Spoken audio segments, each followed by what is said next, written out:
الوطني الجزائري.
كان هذا النشيد الوطني الجزائري، والآن النشيد الوطني المغربي.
تحية العلم على نغمات النشيد الوطني المغربي، وصورة رائعة بكل المقاييس، يعجز الوصف ويعجز التعليق على صور بهذا الشكل.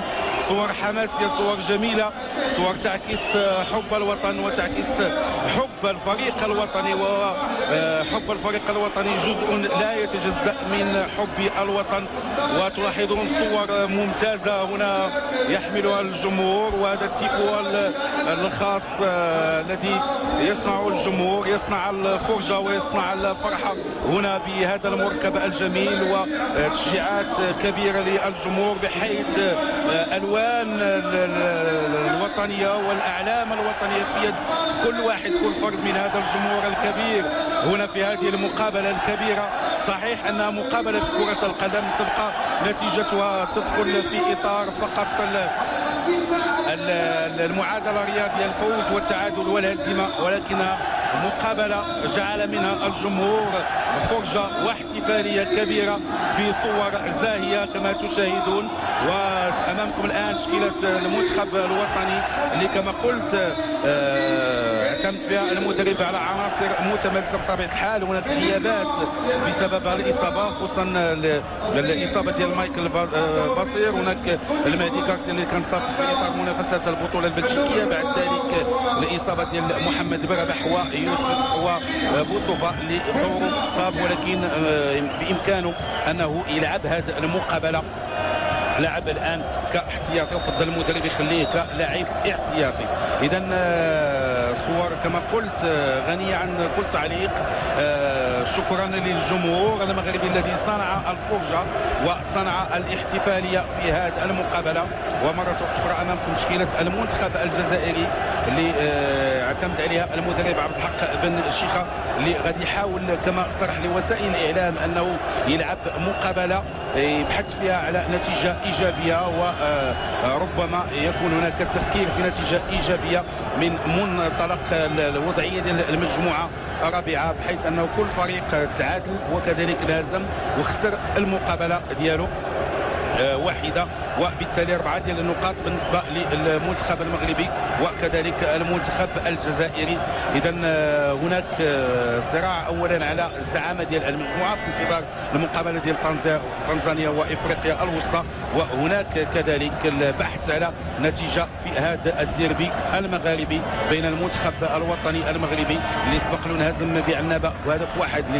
اذا مقابله كبيره بكل المقاييس. نتمنى ان نشاهد من خلال الاداء ديال اللاعبين سواء المنتخب المغربي او المنتخب الجزائري مقابله من المستوى الرفيع من حيث الاداء التقني والتكتيكي تعكس قيمه الكره المغاربيه. اذا كما قلت المنتخب الجزائري فهو من المنتخبات اللي عندها تاريخ كبير، وضربت البدايه لفائده المنتخب الجزائري اللي هناك ابعاد الكره منذ البدايه وتدخل الدفاع، والحكم يعلن عن ضربة خطأ.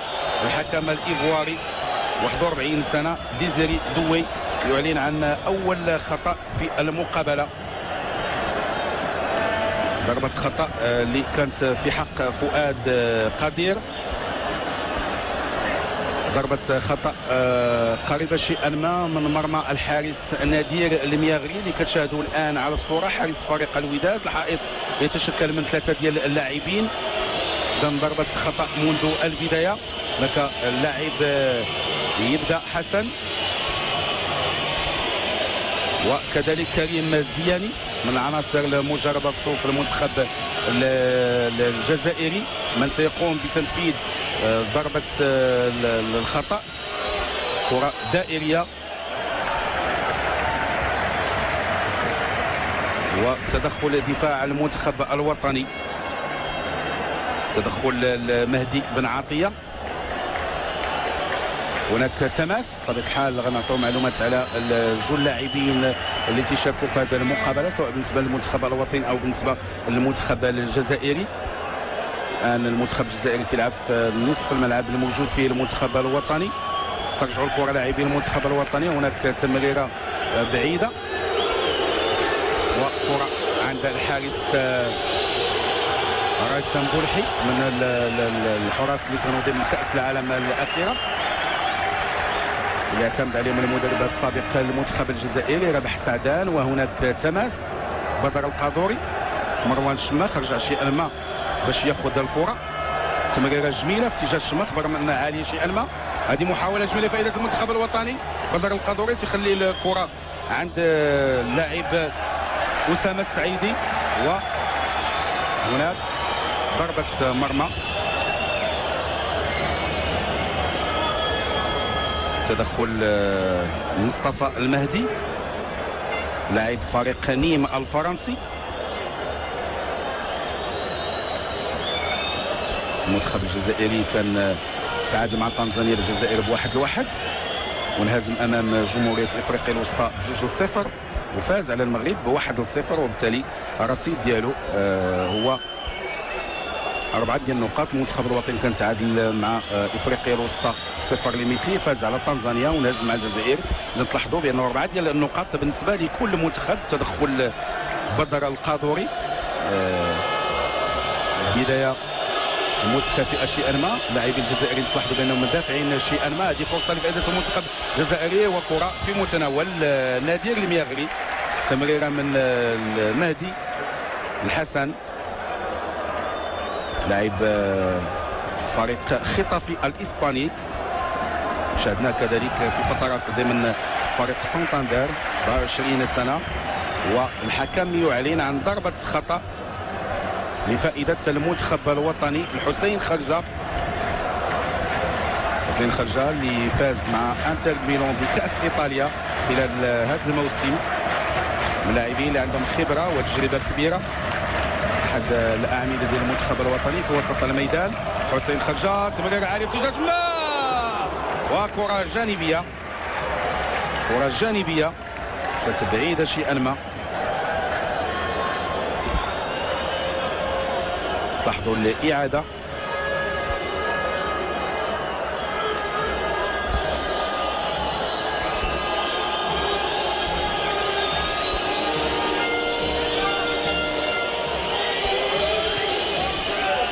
ذات ضربة مرمى.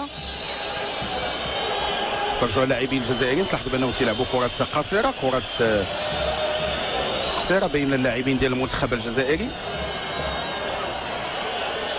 حسن يبدا، تضيع منه الكرة.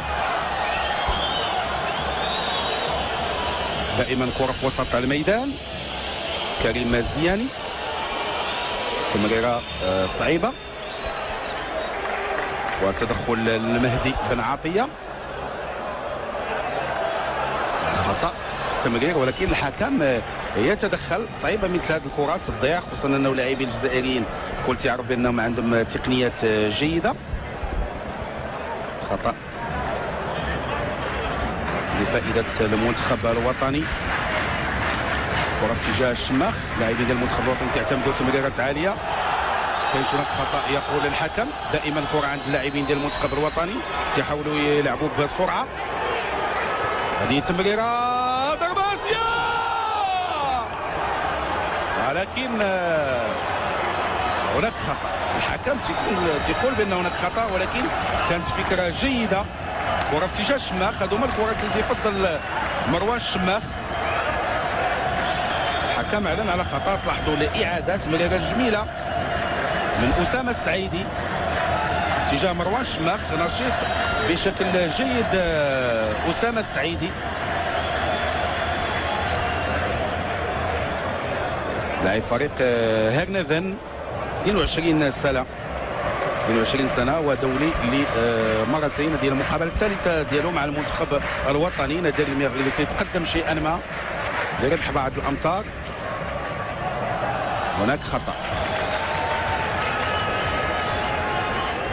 خطأ لفائدة المنتخب الوطني بعد تدخل في حق يونس بالهندة.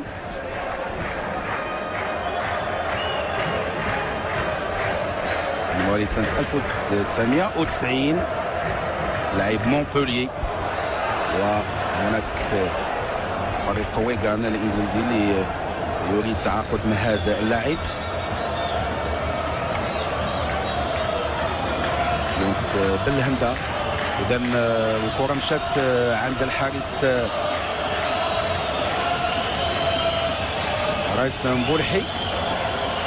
الكرة تتلعب اكثر في وسط الميدان. حوالي 6 ديال الدقائق على انطلاق المقابلة.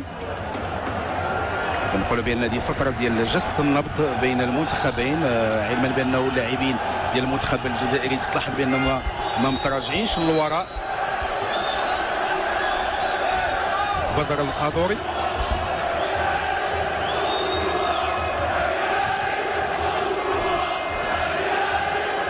تمريرة في العمق.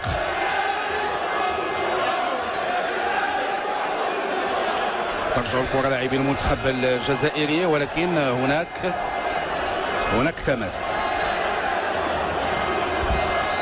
تماس لفائدة المنتخب الجزائري. لاعبين تيحاولوا يحتفظوا بالكرة أكبر وقت ممكن. تلاحظوا اندفاع في وسط الميدان، محاولة للبناء من وسط الميدان. هذه تمريرة، وهناك نادير الميريخ، خروج جيد.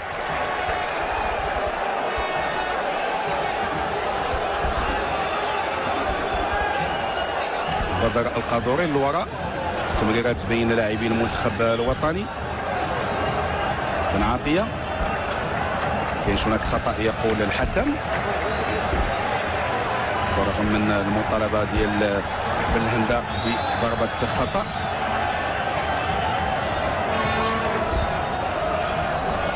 على الحال الكل تعرف الغيابات، إضافة كذلك إلى الغياب ديال لاعب تعرض اللي غادر المنتخب الوطني عندما لم يروحوا لا يكون أساسيا، وبالتالي غادر المعسكر ديال المنتخب الوطني.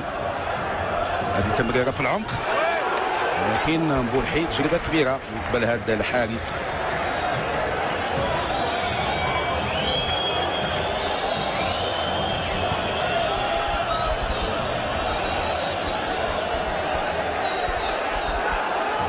هناك تماس، ما كاينش هناك سيطرة لهذا المنتخب او المنتخب الاخر، حيث ان الكرة تلعب كثير في وسط الميدان.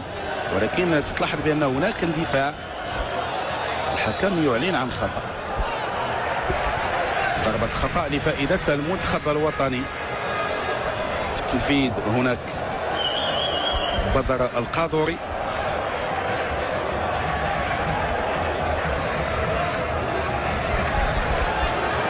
مروان شماخ، تمريرة جميلة، هذه فرصة. أسامة السعيدي، مراوغة جميلة، جوج ديال اللاعبين بإمكانه باش يمرر، ما تمكنش من تمرير وركنية. ركنية عمل جيد قام به اللاعب أسامة السعيدي. تلاحظ بأنه لاعب تملك تقنيات عالية. محاولة للمراوغة وإيجاد ممر في الدفاع. أسامة السعيدي في تنفيذ ضربة ركنية.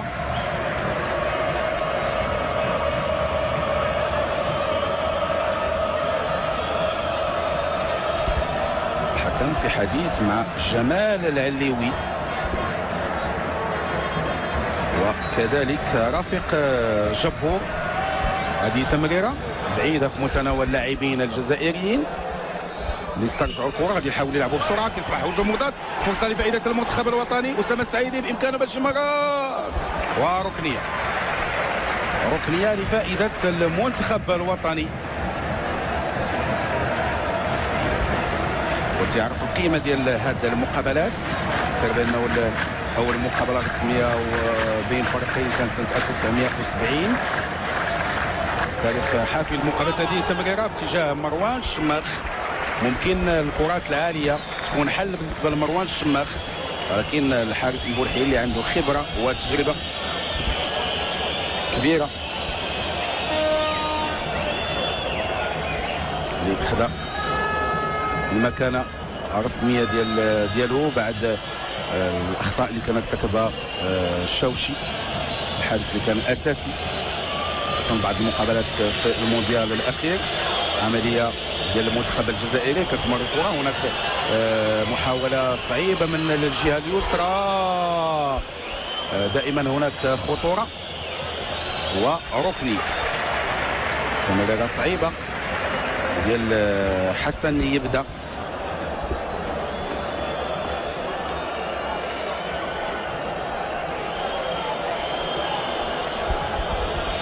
دائما ركنيه لفائده المنتخب الجزائري. حسن يبدا اللي كان لاعب سابق لاوكسير. هذه تمريره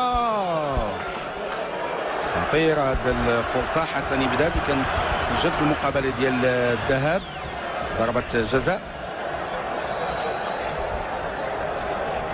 لاعب نابولي مواليد سنه 1984. تلاحظوا كانت كره خطيره مشات جانبيه على مرمى الحارس نادير المياغلي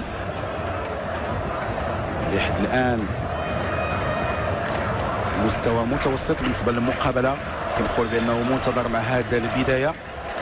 تمرير في اتجاه العمق مروان شماخ، كرات عاليه بسهوله عند الحارس. الاغلب ديال الكرات العاليه صعيبه على مروان الشماخ، خصوصا انه بعيد على المنطقه ديال الجزاء.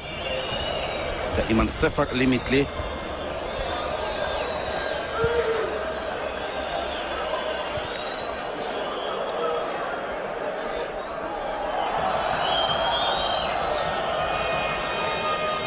كذلك بالاصابه ديال القنطري. نقول كذلك بان المنتخب الوطني كانوا بعض الاصابات في بعض الاماكن الحساسه خصوصا على مستوى الدفاع.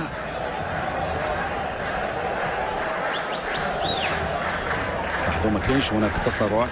كره في اتجاه مروان الشماخ. هذه فرصه لفائده المنتخب الوطني. دائما هناك كره في اتجاه اسامه السعيدي، ولكن تدخل الدفاع شيئا ما. الكره كانت صعيبه من طرف اسامه السعيدي.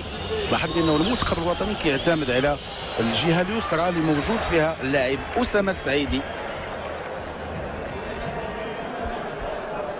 كل منتخب عنده لقب واحد على مستوى كاس افريقيا للامم. المنتخب الوطني سنه 76 وهناك لمسه يد، الحكم لم يقل اي شيء. المنتخب الجزائري سنه 1990 على مستوى المواجهات بين المغرب والجزائر فالكفة تميل لفائدة المنتخب الوطني. في 34 مقابلة انتصر المغرب 17 مرة والجزائر انتصرت في 9 ديال المقابلات، كان هناك تعادل ب 8 ديال المرات. لاعبين جزائريين تلعبوا كره في وسط الميدان، تحتفظوا كثير بالكره، وما هذه التعليمات اللي معطيها من طرف المدرب عبد الحق بن الشيخه، المدرب السابق لفريق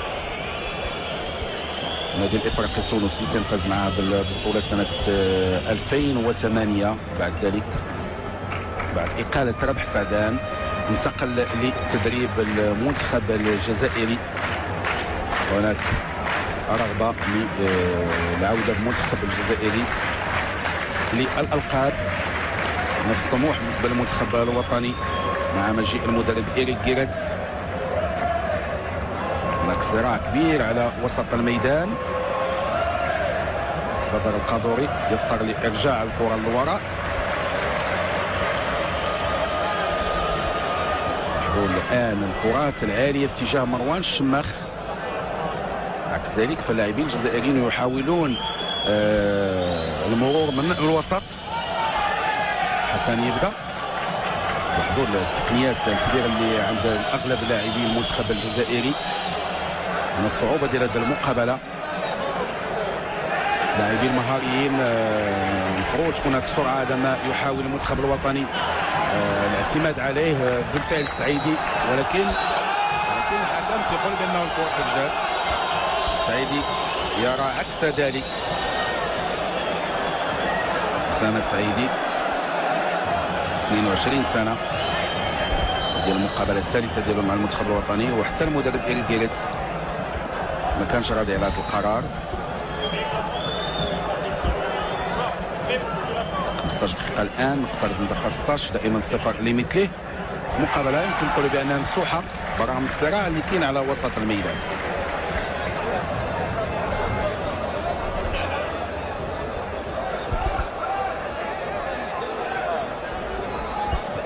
شماخ، بدر القادوري، مروان شماخ لاعب فريق أرسنال، ما لعبش مقابلات كثيرة مروان الشماخ هذه السنة، ربما هو الشيء اللي أثر على الأداء ديالو، على الجاهزية ديالو.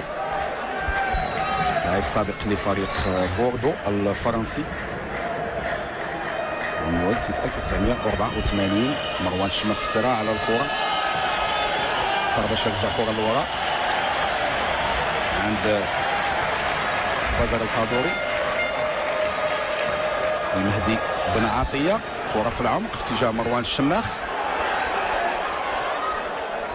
وتدخل بكل سهولة من جانب مجيد بوغرا اللي الآن سقط. الحكم يطلب تدخل الطبيب. مجيد بوغرا من مواليد سنة 1982، لاعب غلاسكو رونجرز من اسكتلندا، ومن مواليد ديجون بفرنسا، لاعب سابق لفريق شيفيلد وتشارلتون. تقريبا مجموعة من اللاعبين الجزائريين مولودون بفرنسا. ومروان الشماخ بدوره يتلقى الإسعافات. الإيقاع ديال المقابلة مازال شيئا ما ما خداش السرعة اللي ربما كنا كننتظروها.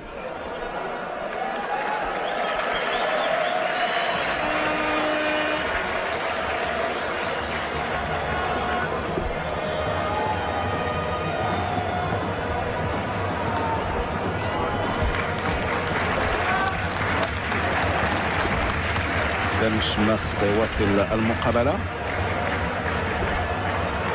نفس الشيء بالنسبة لمصطفى المهدي اللي كيحمل رقم 12 في الوقت اللي كنت تحدثت على مجيد بوغرا. ما تكونش إصابة قوية بالنسبة للاعبين، والإمكانية ديال مواصلة هذه المقابلة في الوقت اللي الجمهور ينتظر أن يرتفع الأداء أكثر. أرضية جميلة هنا بمدينة مراكش تساعد على الأداء من المستوى العالي. هناك تماس مروان الشماخ. تلاحظوا بانه كيضطر باش يرجع للوراء لاخذ الكره. احتياط كبير من الجانبين.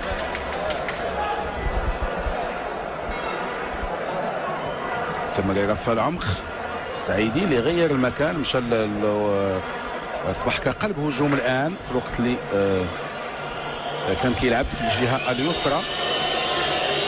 بطبيعه الحال هناك اداء دفاعي مطلوب من اللاعبين، غالبيه اللاعبين. تلاحظوا حتى مروان الشماخ كيرجع لنصف الملعب. بالهنده تضطر باش يرجع كره للوراء. لاعبي ديال المنتخب الوطني تلاحظوا تيلعبوا كرات عميقه في اتجاه كل من الشماخ وكذلك بالهنده.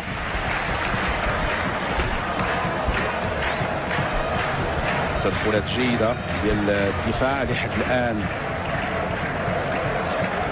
ادوار ديال المهاجمين. التمريره في اتجاه الشماخ.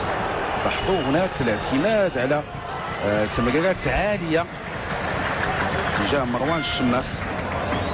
من جديد الاعاده. بعيده الكره على مروان الشماخ. حتى القناه ديال اللاعبين الجزائريين كيتميزوا بقناه طويله. هذا تيم محمد امتياز شيئا ما على مستوى الكرات العاليه.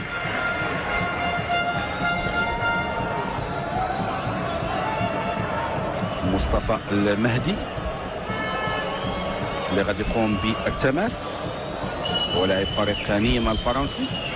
لاحظوا اغلبيه اللاعبين الجزائريين كلهم لاعبين محترفين.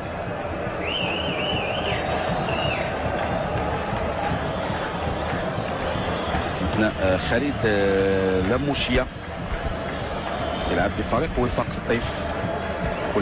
ما عدا ذلك فاللاعبين الجزائريين كلهم تمارسوا في بطولات احترافيه. هناك تماس، كرة خطيرة، تدخل الدفاع ومشية. هناك خطأ لفائدة المنتخب الوطني. ضربة خطأ لفائدة الحسين خرجة. ما شاهدناش كثير، ربما حتى الاحتياط، محاولة تفادي تلقي هدف تؤثر على الاداء ديال اللاعبين خصوصا ديال المنتخب الوطني. كاين هناك احتياط على مستوى. هذه فرصه لفائده المنتخب الوطني. دائما هناك خطوره، تسديده قويه لكن تدخل الدفاع. محاوله للمراوغه، كانت محاوله للمراوغه بعد ذلك تسديد، ولكن تضيع هذه الفرصه. تصبح حمله مضاده صعيبه مثل هذه الكرات. وهناك تماس بسرعه. لاعبين الجزائريين تحاولوا يعتمدوا على الحملات المضاده السريعه. كره تضيع صعيبه مثل هذه الكرات. كره خطيره لفائده المنتخب الجزائري.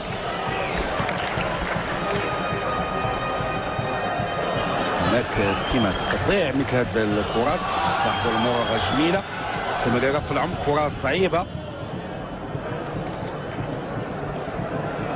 وهناك دفاع ديال المنتخب الوطني.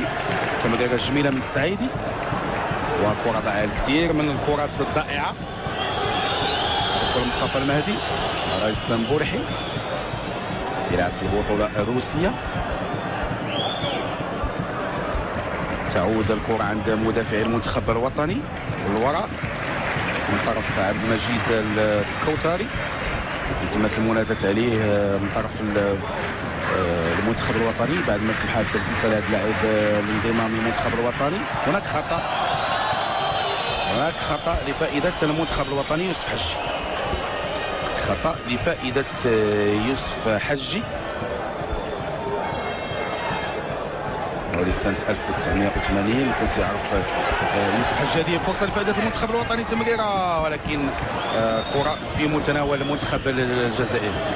كنقول بأنه اللاعب أسامة السعيدي يقوم بدور كبير حتى الآن. تمكن من الانسلال في أكثر من مرة، يقوم بدور جيد في الجهة اليسرى، ولكن اللاعبين ديال المنتخب الجزائري تيحاولوا يسيطروا كثير على وسط الميدان. لاحظوا تمريرات كثيره، محاولات لعدم تضييع الكرات.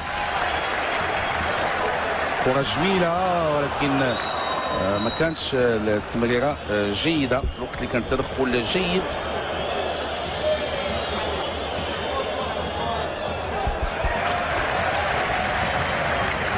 بدر القادوري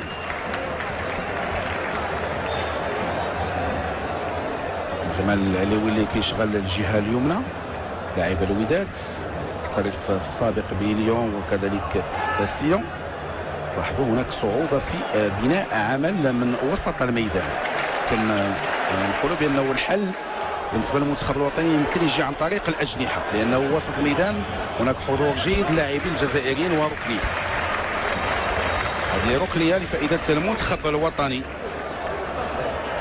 بعد تدخل مصباح جمال الدين. صعود جمال العلوي لمساندة الهجوم ديال المنتخب الوطني. إريك جيريتس مدرب المنتخب الوطني مواليد سنة 1954. هذه كرة جميلة، ضربة رأسية، هدف لفائدة المنتخب الوطني، هدف لفائدة المنتخب الوطني، هدف لفائدة المنتخب الوطني بواسطة بن هندا. هدف يأتي عن طريق مدافع، إذا النتيجة كتغير وكتصبح عن طريق كرة ثابتة. وكما قلت في بداية التعليق منذ لحظات بأنه بالإمكان المنتخب الوطني يسجل عن طريق الكرات الثابتة اللي ما كانش عنده حلول كثيرة في وسط الميدان. هدف 1-0 إذا لفائدة المنتخب الوطني. 26 دقيقة الآن، تلاحظوا خرج و في المكان المناسب المهدي بن عطية يتمكن من تسجيل تمريرة. لاحظوا الإعادة، إذا المهدي بن عطية يتمكن من تسجيل الهدف الأول لفائدة المنتخب الوطني. فرصة لفائدة المنتخب الوطني، ولكن تدخل الدفاع أمام السعيدي. السعيدي لعب مقابلة كبيرة، لاعب مهاري. إذا 1-0 الآن، وفرحة كبيرة لا توصف هنا بالمدرجات. صراحة لا يمكن إيصال صورة معبرة برغم من التقنيات الكبيرة الموضوعة الآن، ولكن يعني يمكن نقول بأنه الملعب أصبح الآن صورة كبيرة، صورة متميزة، خصوصا الجمهور كله واقف الآن. ما كاينش هناك خطر. مروان الشماخ لاعبين ديال المنتخب الوطني غادي يحاولوا باش يحتفظوا بالكره الان. اذا المهدي بن عطيه والهدف الاول اللي جاء عن طريق مدافع مروان الشماخ. كره عند يوسف حجي، تمريره جميله باتجاه العلوي اللي اصبح كيساند خط الهجوم، بامكانه باش يمرر. هناك خطأ في التمرير، ارتباك شيئا ما في الدفاع ديال المنتخب الجزائري. يسترجعوا اللاعبين ديالو الكره بسرعه. فؤاد قادر، هناك خطأ ربما غادي يكون انذار.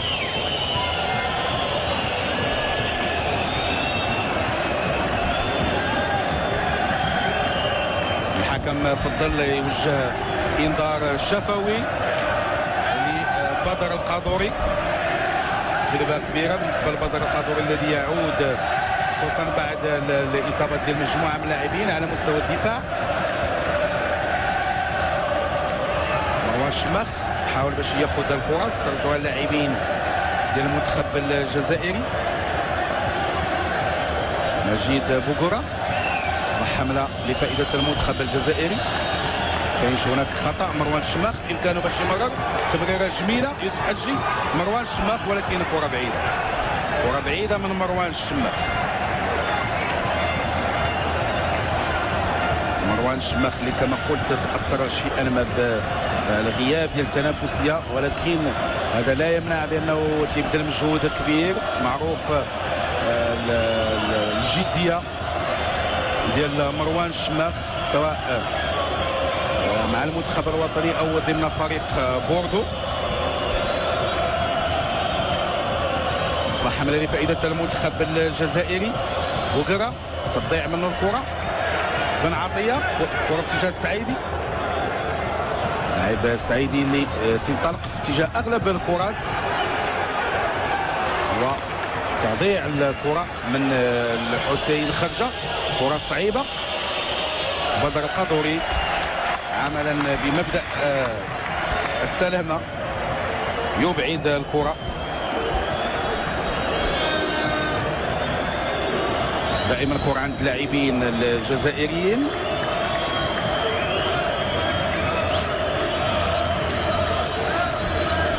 دافعوا شيئا من اللاعبين الجزائريين البحث عن الكره. حسين خرجه بطريقه جميله. بالهنده بعيده من بالهنده وكره في التماس. 30 دقيقه الان 1-0 لفائده المنتخب الوطني. هدف المهدي بن عطيه من مواليد سنه 1987. لاعب اودينيزي الايطالي، لاعب طويل قام 1.89 من المدافعين المتميزين. صحبه القنطري الغائب عن هذه المقابله بسبب الاصابه، اضافه الى غياب كذلك ميكائيل باسير. انطلاقه ديال اللاعبين الجزائريين. كره تضيع. كاينش هناك مسانده ولكن السعيدي بطريقه جميله خرجات الكره. السعيدي كان بوحده. لاعب لحد الان اسامه السعيدي يقوم بلقاء كبير.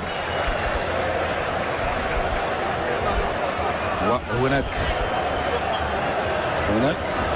ربما الحكم اعلن على ضربه خطا. تدخل الحكم المساعد اللي كان رفع الرايه ديالو معلن عن خطا لفائده المنتخب الوطني اللي غادي ينفذوا بدر القادوري في اتجاه مروان الشماخ.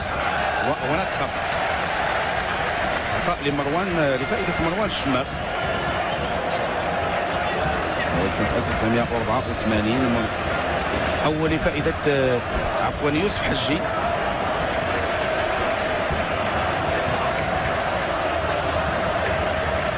اذا الخطا لفائده يوسف حجي.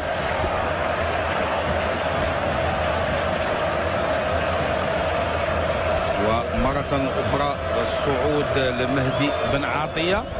كره ثابته في تنفيذ عميد المنتخب الوطني الحسين خرجه لاعب انتر ميلانو. هذه كره جميله ولكن تضيع هذه الفرصه على اللاعب يوسف حجي. لاحظوا الطريقه اللي حاول بها يوسف حجي يسجل. ما كانش حرص على يوسف حجي ولكن كان عاطي بالظهر ديالو للكره حيث حاول يسجل بواسطه الكعب. تمريره في العمق تجاه اسامه السعيدي. تدخل الدفاع مجيد بوغرا من العناصر اللي عندها تجربه كبيره.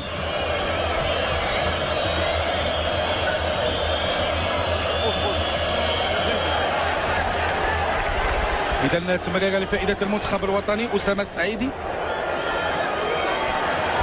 هذه فرصه لفائده المنتخب الوطني وهناك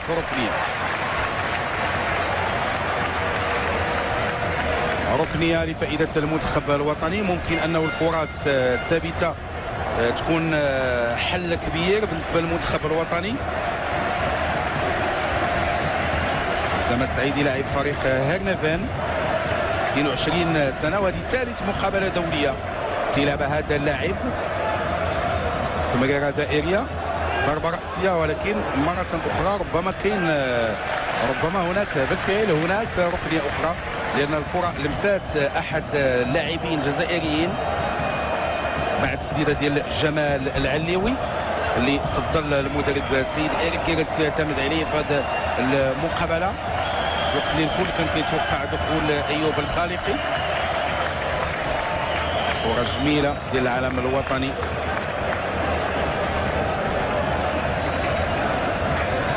هذه فرصه لفائده المنتخب الوطني، ولكن تدخل الدفاع. اللاعبين الجزائريين حاولوا يلعبوا كرة سريعه، بدا شيئا ما ذاك التماسك اللي كان كيتلاحظ مع بدايه المقابله على مستوى خطوط المنتخب الجزائري، بدات يقل شيئا ما. اصبحنا نشاهدوا بعض الاخطاء. هذه فرصه لفائده المنتخب الوطني. يوسف حجي بامكانه باش يمرر، ولكن هناك ركنيه لفائده المنتخب الوطني في الوقت اللي وصلنا ل 34 دقيقه. اصبح المنتخب الوطني الان احسن اداء. بداو اللاعبين ديال المنتخب الوطني كيتحكموا شيئا ما في المقابله، اصبحوا كيحتفظوا كثير بالكره فيما بينهم. ومره اخرى ركنيه، كره دائريه جميله، ممتاز الحارس مبولحيل. بطبيعه الحال الحارس عنده خبره وتجربه، تلعب في البطوله الروسيه، الاب ديالو كونغولي والام ديالو جزائريه. كره في اتجاه اللاعب الشماخ، ولكن كان هناك ربما خطا.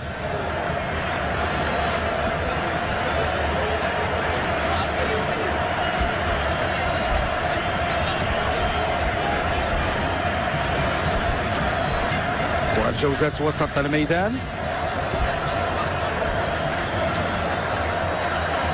اصبح حمله لفائده المنتخب الجزائري. حسن يبدا، كورته صعيبه، تدخل جيد. يوسف حجي تحسن شيئا ما الاداء ديال المنتخب الوطني بشكل ملحوظ بعد تسجيل الهدف.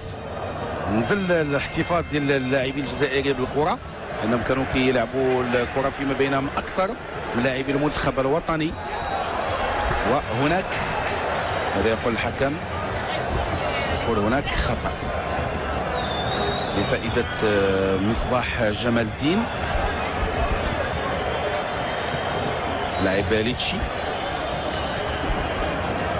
تحديدا انه اغلب اللاعبين الجزائريين بدورهم هم لاعبين محترفين.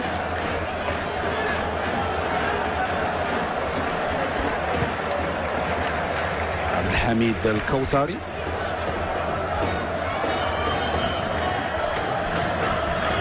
كرة بين اللاعبين ديال المنتخبين. تحديدا الكرة تضيع بسرعة من هذا المنتخب للمنتخب الآخر.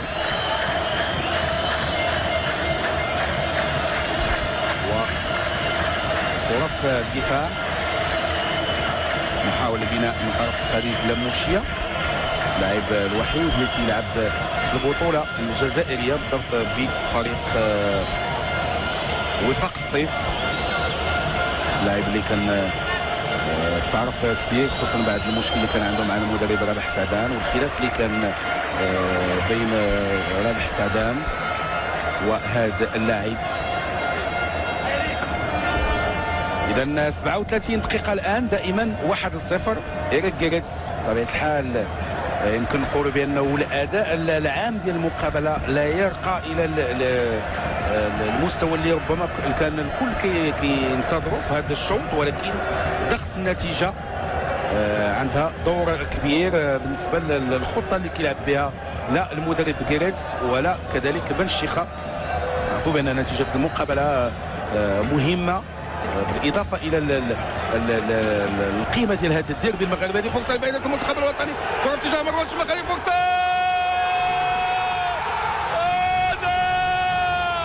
هدف مروان الشماخ، هدف جميل بالنسبه للاعب مروان الشماخ، واحتفاليه كبيره هنا بمدينه مراكش. اذا هدف جميل انهى مروان الشماخ باحترافيه كبيره. الهدف الثاني غادي الاكيد سنتابع الاعاده، وسنشاهد الفرحه ديال مروان الشماخ. هدف كيعني شيء الكثير. لاحظوا التمريره جميله، ربما التمريره ديال بن عطيه غادي نتاكدوا لانه التمريره يمكن نقول بان مروان الشماخ نهى العمليه بشكل جيد. وقام بالدور ديالو كهداف، ولكن نتمنى من زميلي بمهاود يعطيني الكره الاولى اللي خرجات. وتنظن بن عطيه، ربما بن عطيه اذا كان بالامكان نشاهدوا التمريره اللي كانت بينيه وعطات الهدف الثاني لفائده المنتخب الوطني. ما غاديش نقول هدف الامان، ولكن هدف اللي يمكن يخلي المنتخب الوطني يلعب شيئا ما بارتياح ويبدا يفكر كيفاش يتعامل مع الدقائق المتبقيه من المقابله، لانه مازال هناك شوط اخر.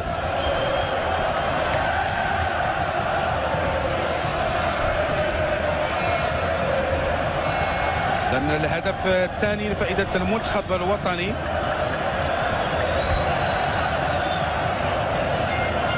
فرحه كبيره هنا بالنسبه للجمهور اللي كيتابع هذه المقابله. هذا احسن سيناريو تبدا به المقابله بهذا الشكل. هذه فرصه خطيره وتدخل ممتاز لنادير المياغري. كره كانت صعيبه، حذاري من مثل هذه الكرات. وهناك خطا، كره كانت صعيبه على الدفاع ديال المنتخب الوطني، وكيدخل الحكم الايفواري ديزيري دوي موندياس. كما قلت حكم دولي منذ 4 سنوات، 41 سنه. وكما قلت يمارس مهنه الصيدله. كره خطيره، كره جانبيه صعيبه مثل هذه الكرات.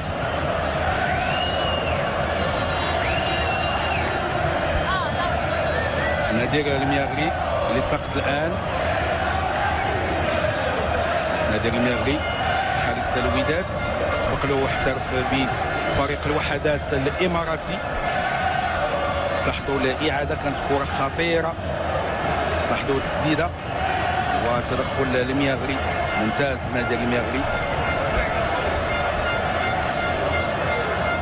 اللي من مواليد سنه 1976، دعم كبير الدفاع ديال المنتخب الوطني. بطبيعه الحال الأمان يأتي. لاحظوا إذا شكرا بمهاود وشكرا لجميع زملائي. إذا بالفعل نجم تمريرة جميلة ديال المهدي بن عطية اللي سجل هدف وعطى تمريرة من روعة بمكان.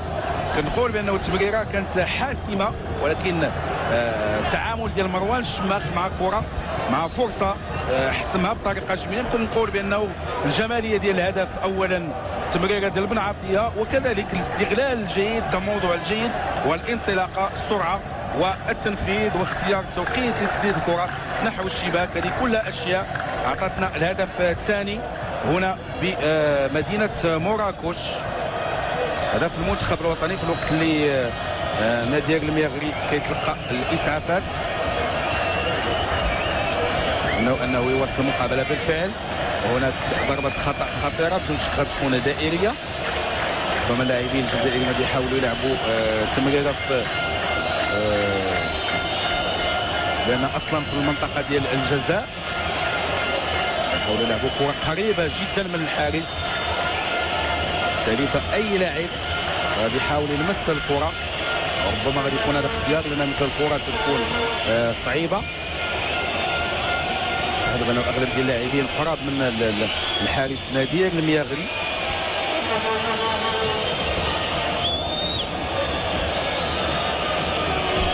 إذا ضربة خطأ صعيبة على المرمى. هذه كرة خطيرة وفرصة لفائدة المنتخب الجزائري. كرة صعيبة كما قلت، مثل هذه الكرات كرة خطيرة. لاحظوا بأنه اللاعبين الجزائريين دافعوا شيئا ما، وهناك تماس، شيء عادي مثل هذا الاندفاع، ولكن اللاعبين ديال المنتخب الوطني واقفين بشكل جيد على المستوى الدفاعي. اصبح حمله لفائده المنتخب الجزائري. كانش هناك تفاهم بين المدافعين ديال المنتخب الوطني. هذه فرصه خطيره لفائده المنتخب الجزائري. تلاحظوا التمريرات صعيبه فيما بين مجموعه من اللاعبين، وهناك تمريره في اتجاه نادير المياغري. ممتاز نادير المياغري، وفرصه لفائده المنتخب الجزائري. اللاعبين ديال الجزائريين او لاعبين الجزائريين دافعوا بشكل كبير. لاحظوا الاعاده، تسديده قويه من رجل مجيد بوغرا، اللاعب اللي عنده خبره وتجربه. اللي تيحمل رقم 2 مجيد بوغرا، لاعب كوينز بارك رونجرز ومولود بديجون بفرنسا، وسبق له لعب بتشارلتون وكذلك بشيفيلد، هذه كلها انديه قويه تبين الخبره والتجربه ديال اللاعب. مروان شماخ طريقه جميله، هذه فرصه لفائده المنتخب الوطني. اسامه السعيدي بامكانه باش يتوغل بالفعل، ولكن تدخل مجيد بوغرا، تدخل مجيد بوغرا اللاعب اللي تحدثت عليه الان، مدافع قوي. اسامه السعيدي خالق متاعب للمدافعين، يعني في كل مره كياخذ كره يقوم بالاندفاع نحو المرمى من الجهه اليسرى. مروان الشماخ من جديد، هناك ركنيه في تنفيذ بدر القادوري، لاعب دينامو كييف الاوكراني، تجربه كبيره لانه لعب تقريبا حوالي 38 مقابله مع المنتخب الوطني. الحكم يقول ضربه مرمى.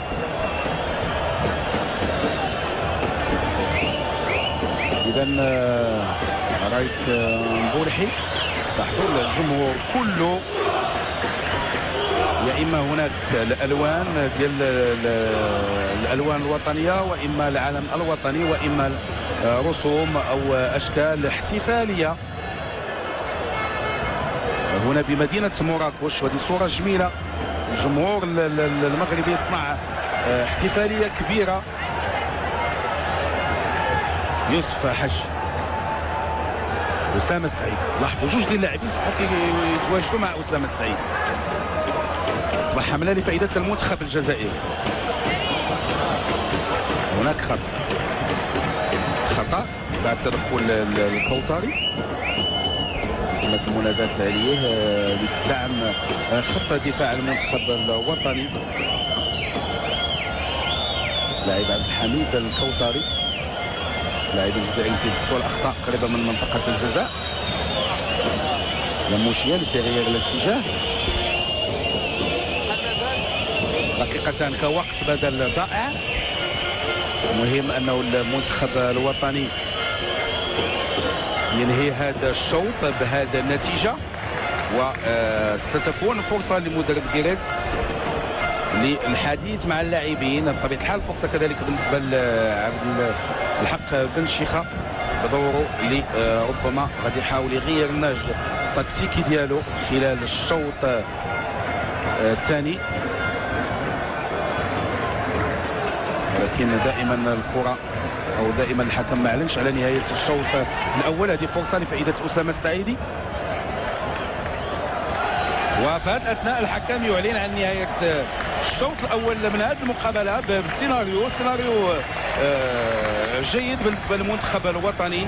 جوج الاهداف للصفر، هذا ما كنا نتمناه، برغم من انه في اول ربما في بدايه المقابله صحيح هناك ثقه بالنسبه للعناصر الوطنيه، ولكن السيناريو كان شيئا ما مستبعد بالنظر للقوه ديال المنتخب الجزائري، ولكن لاعبين ديال المنتخب الوطني بفضل الاراده ديالهم والعزيمه وكذلك الاختيار ديال الاستفاده من هذه الفرص اللي تحت المنتخب الوطني، اصبح متقدم بهدفين مقابل لا شيء. نتمنى انه المنتخب الوطني يبقى على نفس الوتيره ونفس الايقاع، يحافظ على هذه النتيجه وربما دعمها في الشوط الثاني. اشكركم سيداتي وسادتي على حسن المتابعه، نلتقي عند بدايه الشوط الثاني من هذه المقابله، الى اللقاء.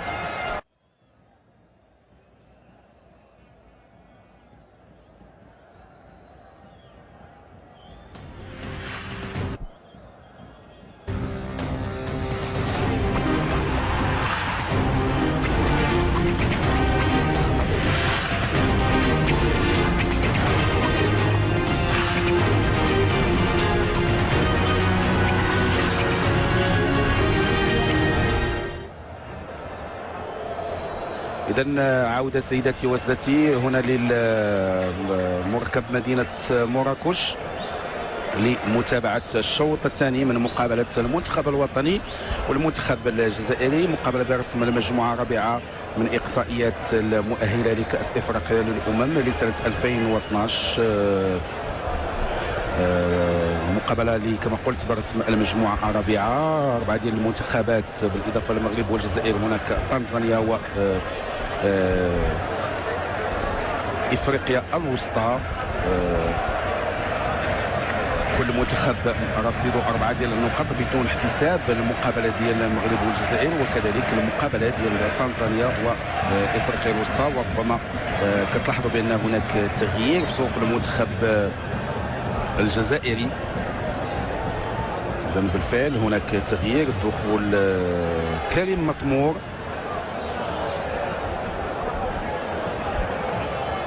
نتعرف اللاعب اللي دخل مكانه كريم مطمور. اذا هذا تغيير في صفوف المنتخب الجزائري. كريم مطمور اللي معروف كلاعب الوسط ومندفع نحو خط الهجوم. اذا جوج ديال الاهداف مقابل لا شيء هي نتيجه الشوط الاول من هذا المقابله. اعطيت فكره على المواجهات ديال المنتخب الوطني والمنتخب الجزائري، سبق لهم تلقاو 34 مقابله، 17 مقابله كان فاز بها المغرب، بينما المنتخب الجزائري فاز في 9 ديال المقابلات وكان هناك 9 ديال التعادلات.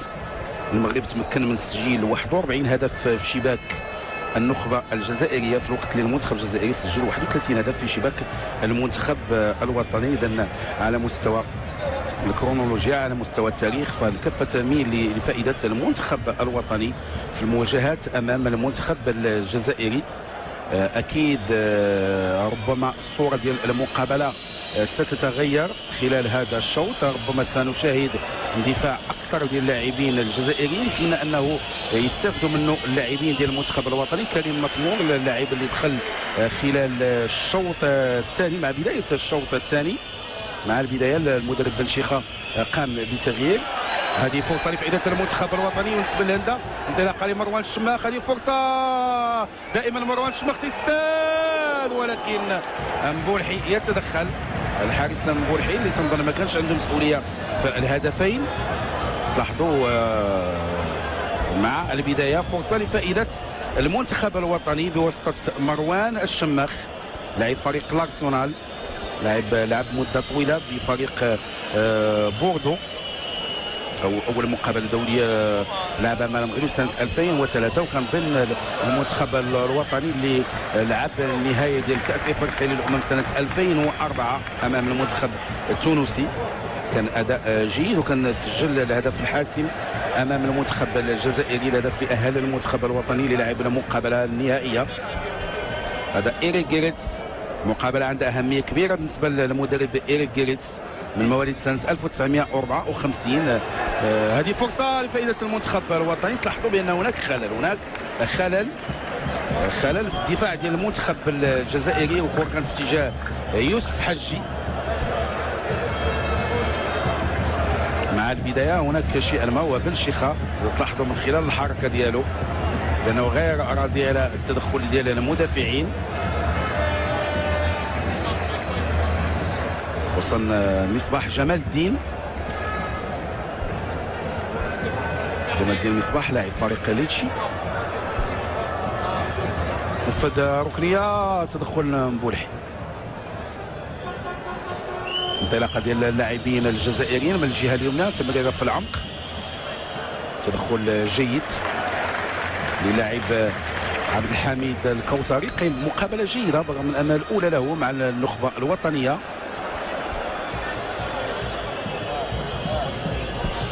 اصبح حمله لفائده المنتخب الجزائري، كره في وسط الميدان، لاعبين الجزائريين بنفس الايقاع ديال الشوط الاول، محاوله الاحتفاظ بالكره، ولكن الحكم كان تدخل، ربما اعلن على تسلل.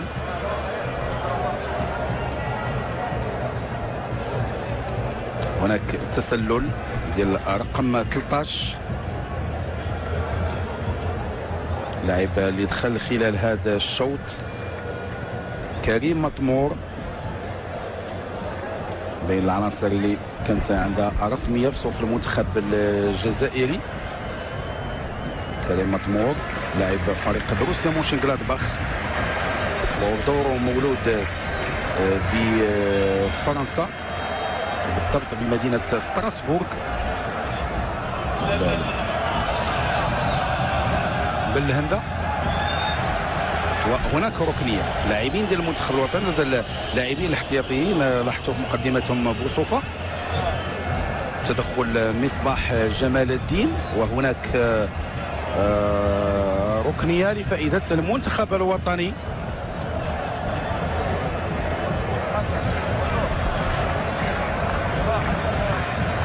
بالهنده في تنفيذ ركنيه.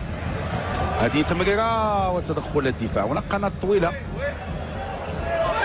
هناك تسلل. الحكم رفع الرايه ديالو، اعلن على تسلل ديال يوسف حجي.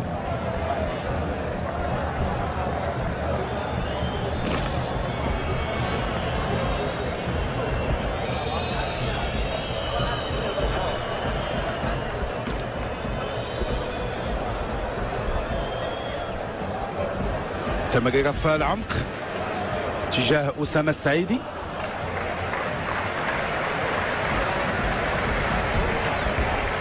أسامة السعيدي اللي قام بشوط جيد.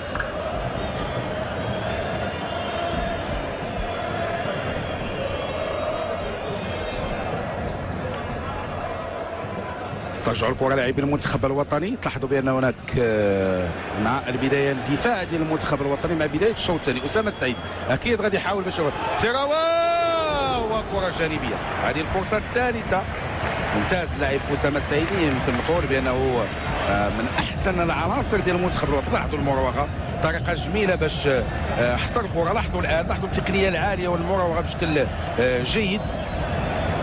ممتاز اسامه السعيدي، لعب مقابله كبيره صراحه. هي هذه انه هذوما اللاعبين اللي تيحتاجهم اي فريق ديال كره القدم، لاعب اللي يمكن ياخذ الكره ويراوغ وينطلق بسرعه، يربح امتار، وكذلك يخلق التفوق العددي. الشوط الثاني الان نقول بانه اللاعبين الجزائريين تاثروا كثير بالنتيجه ديال الشوط الاول. المنتخب الوطني البدايه ديال الشوط الثاني احسن بكثير، برغم انه ما تمكنش من الاستفاده من الاخطاء وعدم التوازن الموجوده داخل دفاع المنتخب الجزائري. نفذ التماس بدر القادوري اللي تمكن من استرجاع الكره. تمريره للامام اتجاه مروان الشماخ، كان متفوق على مستوى الكره العاليه هذه المره. اسامه السعيد غادي يحاول باش يروح. ممتاز اسامه السعيدي كينزل كره جميله لفائده المنتخب الوطني بالهنده. بامكانه باش يسدد، غادي يحتفظ بالكره، ولكن احتفظ بالكره كثير. كانت عنده حلول اكثر وربما احسن، ولكن احتفظ بالهنده بالكره. تصبح حمله لفائده المنتخب الجزائري،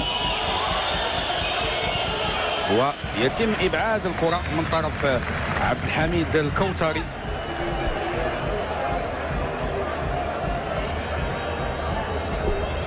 ابعاد الكره نحو التماس اللي غادي ينفذوا مصباح جمال الدين.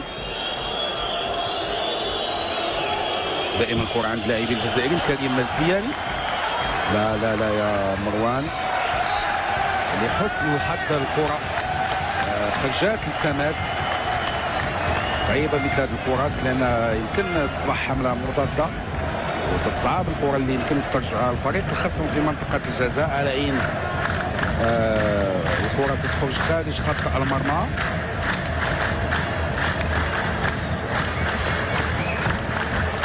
نادر المياغري، كره جوزات وسط الميدان. تدخل المهدي بن عطيه. مرة أخرى دائما الكرة عند اللاعبين ديال المنتخب الوطني. التمريره كانت من عادي الهرماش. أسامة السعيدي كاينش معاه حلول بالنسبة للاعبين الجزائريين، ولكن تضيع الكرة. ربما حتى أسامة السعيدي عنده تعليمات من المدرب أنه يحاول يحتفظ بالكرة ويحاول يروغ باش يخلق تفوق عددي، خصوصا ملي كانت الكرة قريبة من منطقة الجزاء. وصلنا للدقيقة 53 على انطلاق المقابلة. دائما جدي الأهداف مقابل لا شيء في هذه المقابلة، في هذا الديربي المغاربي. والكوثري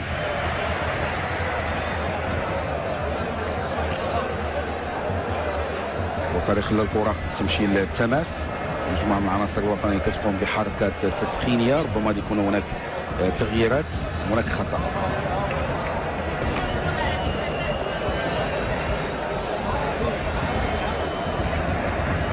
ضربة خطأ لفائدة المنتخب الجزائري اللي كما قلت فرص كأس إفريقيا واحدة. نفس الشيء بالنسبة للمنتخب الوطني. المنتخب الوطني كان سباق للفوز بكأس إفريقيا سنة 76. المنتخب الجزائري انتظر حتى سنة مونتاج الشماخ سنة 1990 للفوز بهذا اللقب. أسامة السعيدي تصبح حملة مضادة، السرعة مطلوبة، تمريرة جميلة لفائدة المنتخب الوطني، ولكن كرة تضيع، كرة تضيع. يجب استغلال مثل هذه الفرص. تضيع لها عادل هرماش. عادل هرماش سبق له لعب بفريق لونس. هذه فرصة لفائدة المنتخب الوطني حجيه، ولكن تضيع الكرة، تضيع الكرة. هناك أخطاء كثيرة، تفكك يمكن نقول واضح ديال اللاعبين الجزائريين على مستوى الدفاع، ولكن الكرات لا تستغل وهناك تماس. استماتة ديال اللاعبين ديال المنتخب الوطني كيحافظوا على الكرة كثير فيما بينهم، هذا هو المطلوب. وهناك خطأ لفائدة رفيق جبور لاعب أولمبياكوس.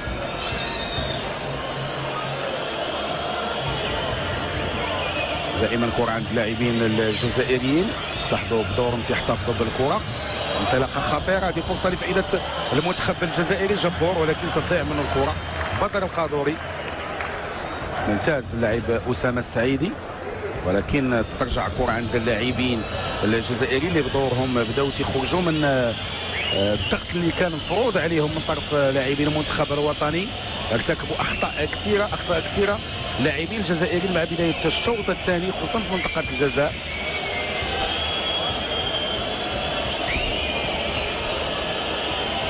لاحظوا بانه لا اللاعبين ديال المنتخب الوطني ولا اللاعبين الجزائريين تيحتفظوا بالكره. ممتاز اللاعب المهدي بن عاطيه. بدر القادوري، كره جميله. أسامة السعيدي تضيع منه الكره. الكره في وضعيه صعبه شيئا ما، كان في وضعيه ديال عدم التوازن، بالتالي تضيع منه الكره.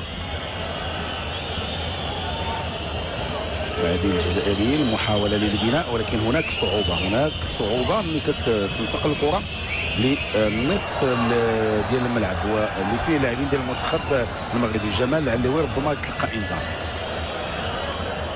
اذا انذار في صوف المنتخب الوطني. يجب الاحتياط من مثل هذه التدخلات. جمال العلوي لاعب الوداد، لعب بفريق سيون السويسري، قبل ذلك كانت عنده تجربه مع فريق ليون الفرنسي. ممتاز لاعب الشماخ، مضايقه لاخذ الكره، ولكن تلاحظوا الضغط اللي كيفرضوه اللاعبين ديال المنتخب الوطني على مستوى الهجوم. نقولوا بانه المهاجمين ديال المنتخب الوطني كيقوموا بدور دفاعي متقدم، خصوصا مروان الشماخ اللي الان مازال ماسك برجل ديالو. هناك روح رياضيه عاليه بين اللاعبين، حيث اي لاعب تيكون ساقط تيجي عنده لاعب اخر من لا اللاعب ديال المنتخب الوطني ولا اللاعبين ديال المنتخب الجزائري. هناك تسلل، بالفعل تسلل لمصباح جمال الدين. كتشاهدوا الان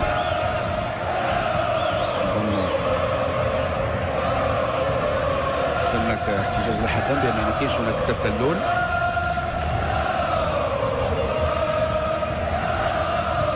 نادر الميغري، تلاحظوا اغلب الكرات ديال نادر الميغري كتجاوز وسط الميدان. من خاصيات نادر الميغري انه من الحراس الممتازين اللي كيجيدوا اللعب بالارجل. مروان الشماخ وتدخل مصباح جمال الدين لاعب ليتشي الايطالي. في الوقت اللي هناك تماس، جمال علوي كياخذ الوقت ديالو ومن جديد هناك ربما ركنية.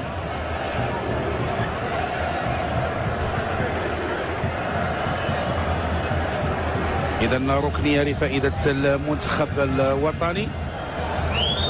في التنفيذ غادي يكون هناك يونس بالهندة.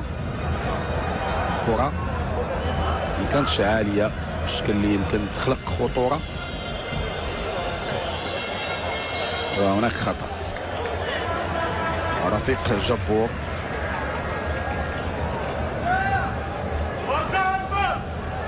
قلت رفيق جبور هو لاعب كتشاهدوا الان لاعب ديال فريق اولمبياكوس اليوناني. تدخل الحسين خرجه ما شاهدناش كثير في المقابله، ولكن تنظن بانه الدور اللي تيلعبوا حسين خرجه تيلعب على مستوى ديال فرصه لفائده المنتخب الوطني. هدف ثالث لفائده المنتخب الوطني بواسطه يوسف حجي. يوسف حجي يسجل الهدف الثالث. كما قلت اخطاء كثيره ديال اللاعبين الجزائريين. هناك احتجاج ديال اللاعبين الجزائريين بان هناك تسلل، ولكن الهدف الثالث لفائده المنتخب الوطني. الهدف الثالث اللي جاء عن طريق حمله جميله قاد المنتخب الوطني، وكان ربما استفد بشكل كبير من الخطا اللي كاين على مستوى الدفاع. كما قلت خلال بدايه الشوط الثاني كانت 3 ديال الفرص، الفرصه الرابعه تعطي الهدف لانها كانت اخطاء كثيره. اعتقدوا اللاعبين الجزائريين بان كاين هناك تسلل. إذا الهدف الثالث بواسطة يوسف حجي. يوسف حجي اللي معروف عليه الاستفادة من مثل هذه الكرات. كان هناك خلل وأخطاء متعددة على مستوى الدفاع. 3-0 الآن، 3-0 لفائدة المنتخب الوطني، وفرحة هنا كبيرة، فرحة بهذا المركب الجميل. كنقول بأنه من قبل ذلك تلعبوا بعض المقابلات هنا بمدينة مراكش، المقابلات اللي تشن بها هذا الملعب، ولكن تنعتقد بأنه الافتتاح الحقيقي هو هذا اليوم. الافتتاح الحقيقي لهذا المركب الجميل وهذا اليوم بهذا الجمهور رائع. الجمهور كله كيحمل الأعلام الوطنية ويدعم المنتخب الوطني. حتى اللاعبين قبل من انطلاق المقابلة كانوا دخلوا للملعب وشاهدوا الصور الجميلة، حيث انه الجمهور رفع رايات الوطنيه وشجع بحراره اللاعبين ديال المنتخب الوطني، لاعبين اللي ربما استجبوا الرغبه ديال الجمهور في تحقيق عرض جيد، عرض كبير في هذه المقابله، في هذا الديربي المغاربي اللي حضر فيه المنتخب الوطني بشكل جيد. 62 دقيقه الان. يمكن نقول بانه المسائل الصعبه تم تجاوزها من طرف المنتخب الوطني، على اعتبار انه حقق الان نتيجه جيده وحقق فريق مهم. يجب فقط التعامل مع ما تبقى من توقيت ديال المقابله بذكاء كبير واستغلال الاخطاء اللي يمكن يرتكبوها اللاعبين الجزائريين بفضل هذه النتيجه. ولكن دائما يجب احترام الخصم، والاحترام ديال الخصم ياتي عن طريق لعب كره بنفس الشكل، وكما انه النتيجه لا زالت عاديه، والبحث عن تامين النتيجه بشكل اكبر. اذا ضربه خطا في التنفيذ هناك كريم الزياني، تمريره دائريه صعيبه، تدخل الحسين خرجه. قلت بأن الحسين خرجه عنده دور دفاعي أكثر.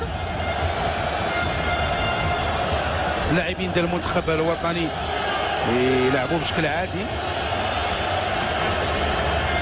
تروح رياضية من طرف مجيد بوغيرا اللي تيلعب كظهير أيمن. سلكم الأصداء ديال الجمهور.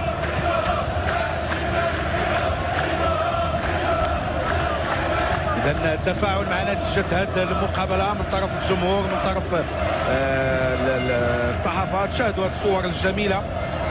نقول بأنه كنا كنشاهدوا مقابلات كثيرة ديال المنتخب الوطني ولكن بهذه الطريقه ديال التشجيع، بهذا اللباس اللي يعني تقريبا كل الجمهور لابس الاقمصه الوطنيه وكيرفع رايات الوطنيه بطريقه ممتازه في التشجيع. هذه صوره جميله هنا بالمركب ديال مدينه مراكش. الاجواء ديال المقابله قبل من الانطلاقه ديالها كانت اجواء رائعه.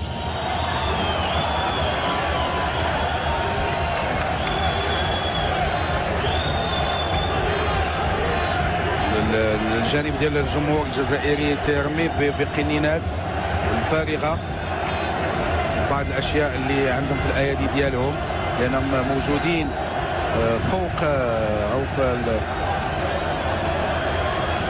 فوق المنصه الشرفيه. نتمنى ان المقابله تمشي بنفس الهدوء وبنفس الايقاع.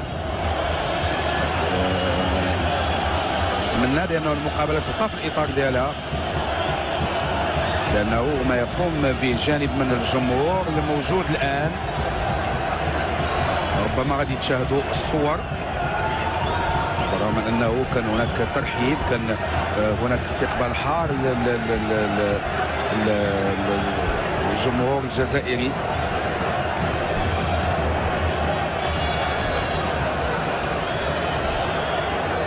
كيف ما بغى يكون الحال المقابله هي في كره القدم. صحيح انه النتيجه هي قاسيه شيئا ما كانش اللاعبين الجزائريين كينتظروا هذه النتيجه.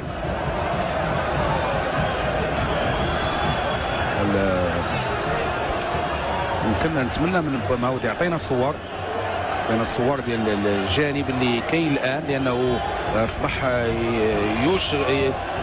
كي مؤثر على الجانب كبير من الجمهور.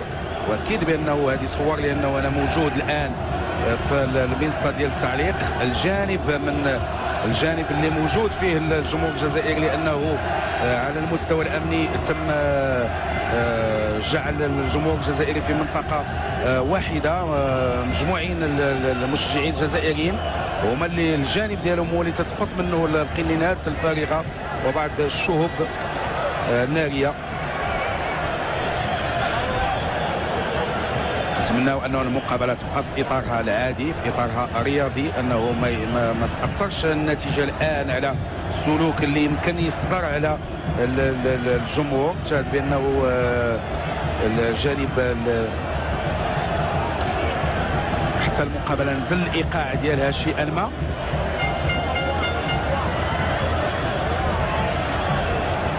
أذكر بأنه كان تعامل جيد بالنسبة لاستقبال الجمهور الجزائري. حتى الوفد الرسمي تم استقباله بشكل جيد وتخصيص كل متطلبات اللي توفر الإقامة الجيدة، وهذا باعتراف المسؤولين اللي مرافقين المنتخب الجزائري. هذه فرصة لفائدة المنتخب الجزائري اللي غادي يحاول يقلص النتيجة، ولكن تدخل جيد بعد تسجيل الهدف الثالث تغير شيئا ما الايقاع ديال المقابله، نزل بشكل واضح. 67 دقيقه الان، اصبحنا مشغولين بما يقع.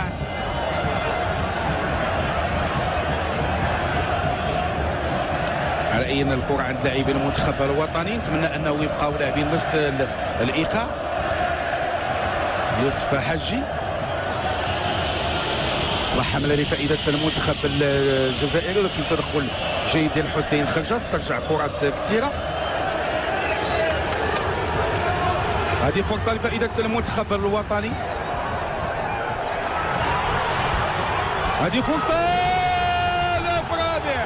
هدف رابع لفائده المنتخب الوطني. هدف رابع.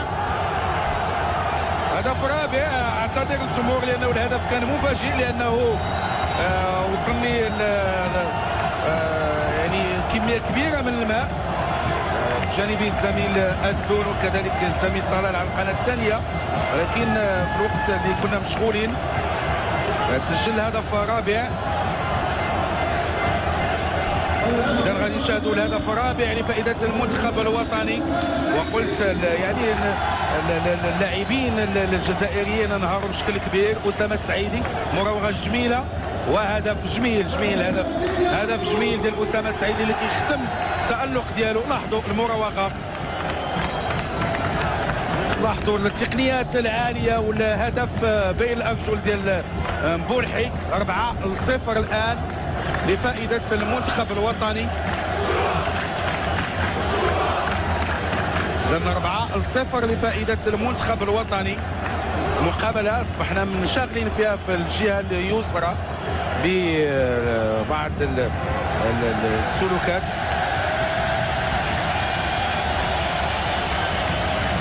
نتمنى أنه الجمهور الجزائري يبقى محافظ على الهدوء ديالو. صعوبة كبيرة بالنسبة للمنظمين في هذه المقابلة. إذا 4-0 لفائدة المنتخب الوطني. 4-0 يمكن نقول بأنه المنتخب الوطني حسم النتيجة لحد الآن، ولكن كيف سيتعامل مع المقابلة؟ ربما غادي يكون هناك تغيير آخر صفوف المنتخب الجزائري. لاعب العربي هلال السوداني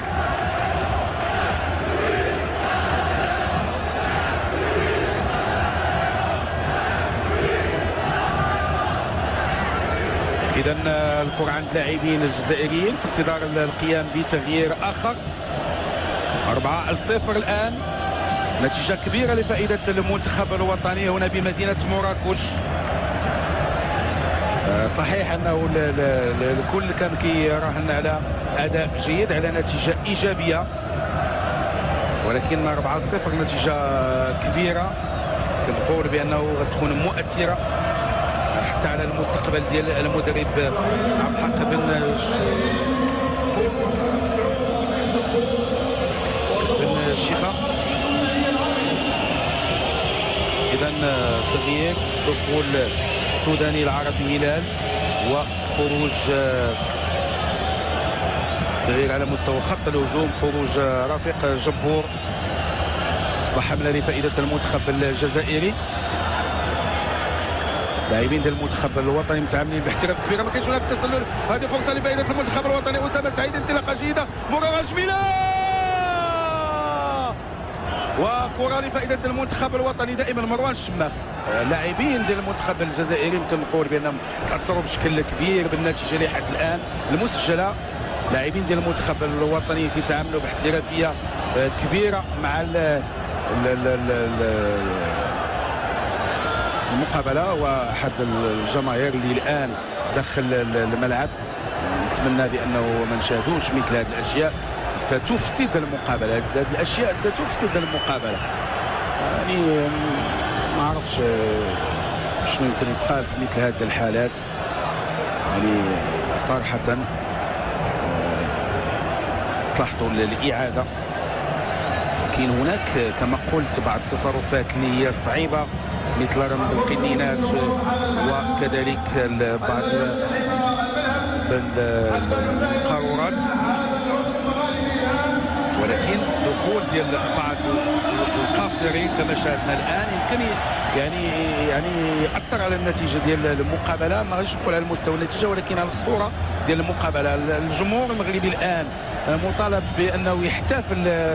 ماشي دائما المنتخب الوطني كيكون متقدم في مقابله عندها اهميه على مستوى الاقصائيات، عندها القيمه ديالها المغاربيه. يعني هذه فرصه للاحتفال كما كان الجمهور في الاول.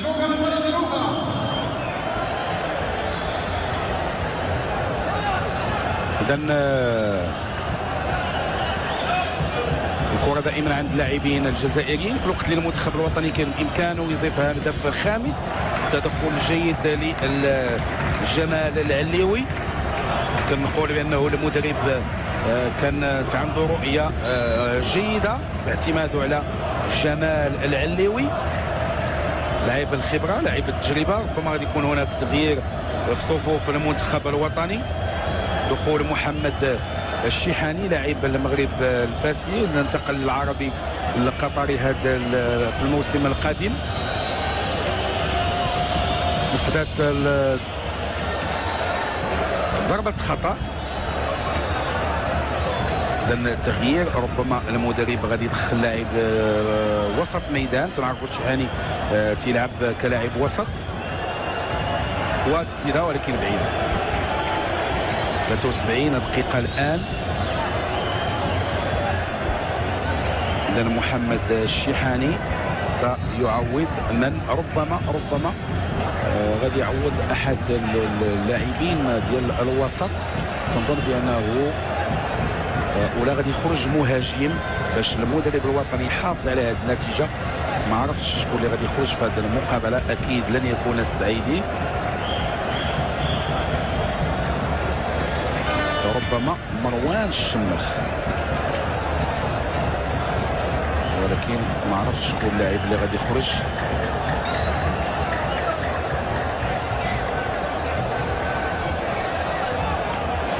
من سيغادر الملعب؟ ربما احد اللاعبين ديال المنتخب الوطني مصاب. عادل الهرماش. اذا عادل الهرماش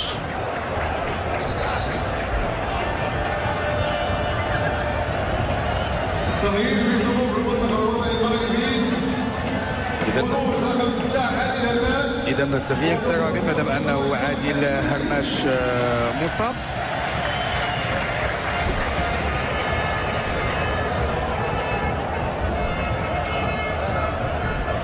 نفذت الكرة كما قلت في تاريخ المواجهة بين المغرب والجزائر 34 مقابلة. كرة جميلة لفائدة المنتخب الوطني، عمل بناء هجومي ممتاز.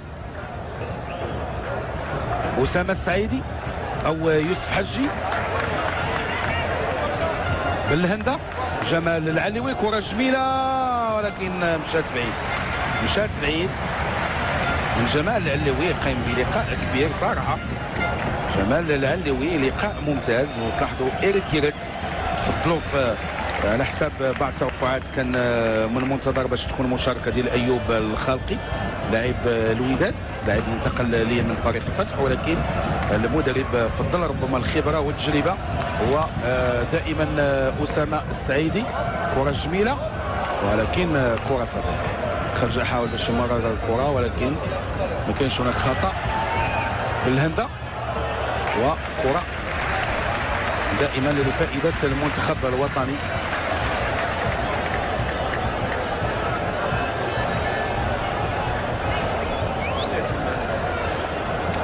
إذا غادي تنفذ التماس. حتى اللاعبين الجزائريين ربما الآن تفكروا فقط في إنهاء المقابلة بحيث أصبحوا واقفين، لكن دائما خص يبقى نفس التعامل بنفس الجدية مع المقابلة. جمال العلوي يمرر وتدخل رئيس مبولحي. تصبح الكرة عند اللاعبين الجزائريين، تمريرة في العمق. تلاحظوا الأخطاء ديال اللي كاينه على مستوى خط الوسط وكذلك حتى على مستوى الحفاظ على الكرة. اللاعبين ديال المنتخب الوطني الآن تحافظوا على الكرة بشكل جيد. وهناك تماس. كير بان هذه المواجهة 35 بين المنتخبين.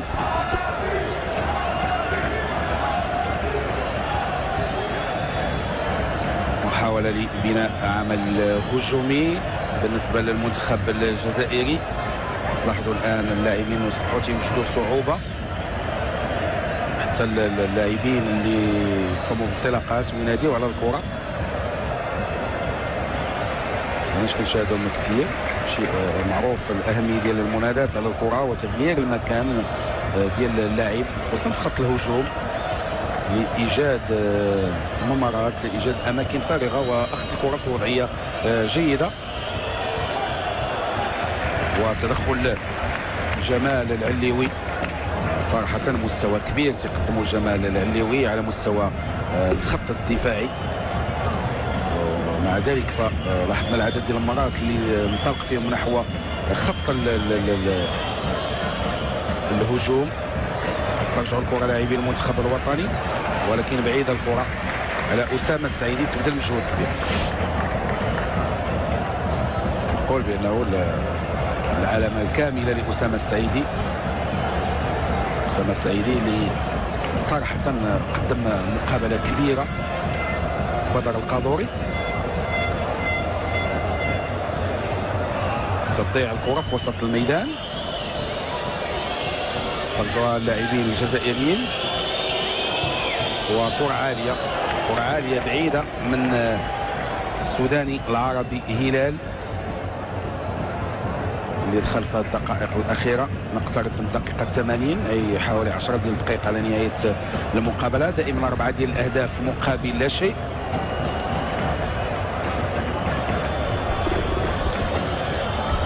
فدات ركنية، تدخل الشماخ، استرجع كرات كثيرة بهذا الشكل هذا، وتمريرة في العمق تجاه الحسين خرجة.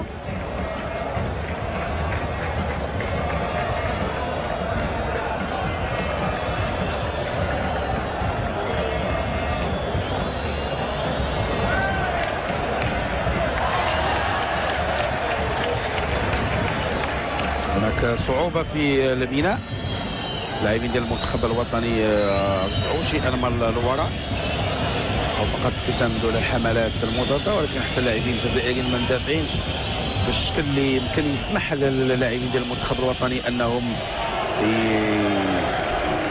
يلقاو فراغات وتغيير اخر في صفوف المنتخب الوطني. بارك بوصفة، أسامة السعيدي، لاحظوا رد فعل ديال الجمهور. أسامة السعيدي لاعب فريق غير نيفان يتلقى التحية، يعني صراحة لاعب ممتاز بالمهارات ديالو، بالانطلاقات ديالو، بالخفة ديالو. هذا ربح كبير، ربح كبير لأسامة السعيدي، ربح كبير. لاحظوا الهدف، ربح كبير للمنتخب الوطني وطريقة جميلة باش يسجل. يعني تلاحظوا حتى العناق مع المدرب جيريتس، صراحة ربح للمنتخب الوطني، خصوصا اللاعب عنده 22 سنة.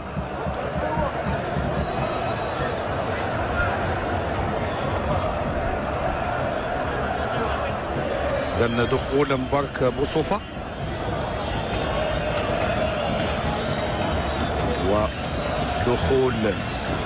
دخول مبارك بوصفة وخروج أسامة السعيدي.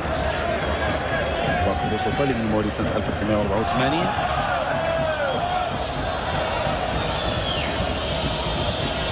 لعب بفريق أونجي روسي، سبق له لعب مدة طويلة مع أندرلخت. هناك خطأ لفائدة المنتخب الوطني. اللاعبين تلاحظوا هناك خطأ واضح.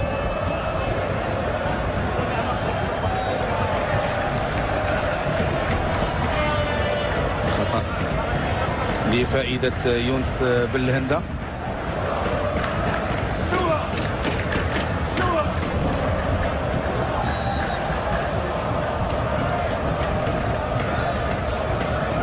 تنفذ ضربة خطأ، تمرير في اتجاه مروان الشماخ. هذه فرصة لفائدة المنتخب الوطني، تسديدة ولكن تدخل الحارس.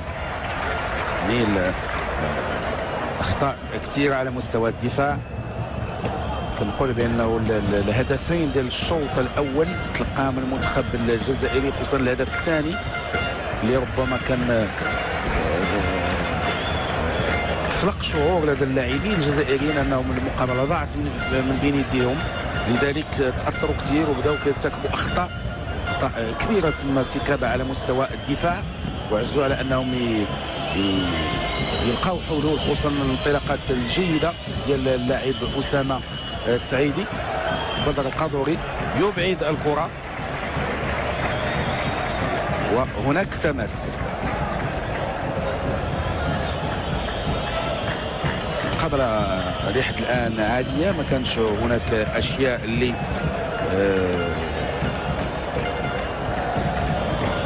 تأكر الجو ديالها، خصوصا على مستوى الأداء التقني.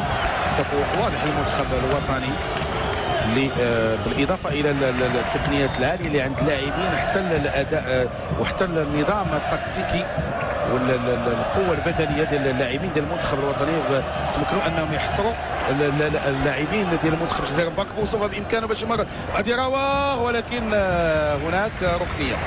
محاوله ديال مبارك بوصوفه، لاعب سريع، كان تصاب في اخر مقابله ديالو مع الفريق ديالو، الشيء اللي خلاه ربما كان غادي ما يتمكنش من اللعب في هذه المقابله، ولكن بعد الفحوصات الطبيه وبعد العلاجات اللي خضع لها ففي الاخير تمكن من انه يشارك في هذه المقابله ولكن كاحتياطي. اذا تغيير صفوف المنتخب الوطني، يونس بالهنده او لا اعتقد ان يوسف بالهنده هو اللي جا، ولكن يوسف حجي هو اللي غادي يخرج. اذا كان جاي اللاعب بالهنده، ولكن في اخر لحظات تم اختيار يوسف حجي اللي قدم مقابله جيده وتمكن من تسجيل. يوسف حجي دائما وفي للمنتخب الوطني، دائما كيعطي الشيء الكثير في جميع المقابلات. حضور ممتاز اللاعب يوسف حجي، كما كان الشأن بالنسبه للاخ ديالو مصطفى حجي يداز بدوره لاعب كبير ضمن المنتخب الوطني. ممتاز لاعب بوصوفه بالهنده، عمليه جميله خرجه، هذه فرصه لفائده المنتخب الوطني ولكن تضيع الكره.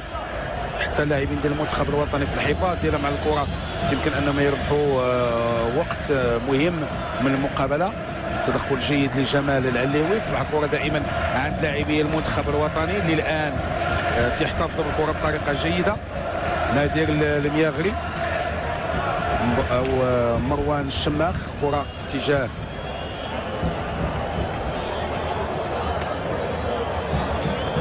اللاعب يوسف العربي اللي دخل مكان يوسف حجي. تلاحظوا الحركه ديال حجي. 4-0 النتيجه المسجله لحد الان. فرصه اللي فاتت للمنتخب الوطني، تمريره جميله، يوسف العربي يضيع كره جميله، كان بالامكان اضافه هدف خامس.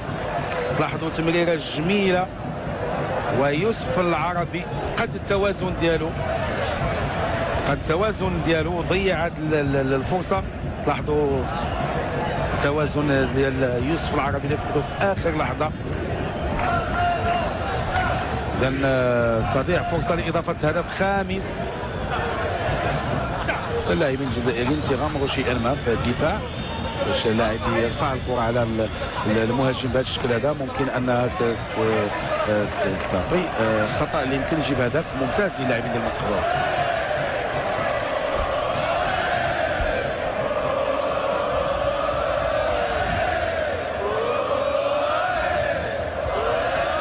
اعتمدت انني نبقى ساكت باش توصلكم الاصداء ديال الجمهور في الوقيته اللي اللاعبين ديال المنتخب الوطني تيحتفظوا بالكره. بالهنده ممتاز لاعب في الخصوص بوصوفه،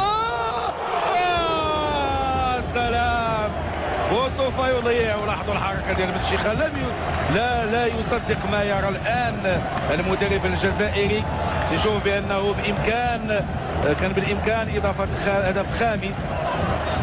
يعني كان الله في عون المدرب كيف سيواجه الصحافه الجزائريه وكيف سيواجه الانتقادات الكبيره اللي اكيد ستنهال عليه. لا احد يريد ان يكون في هذا المكان كتقني، ولكن هذه كرة القدم، هذه كرة القدم.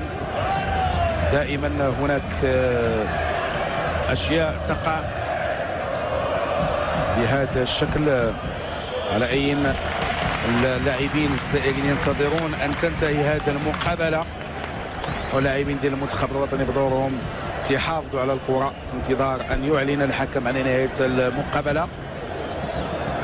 حوالي 2 دقائق على نهايه الوقت الاصلي.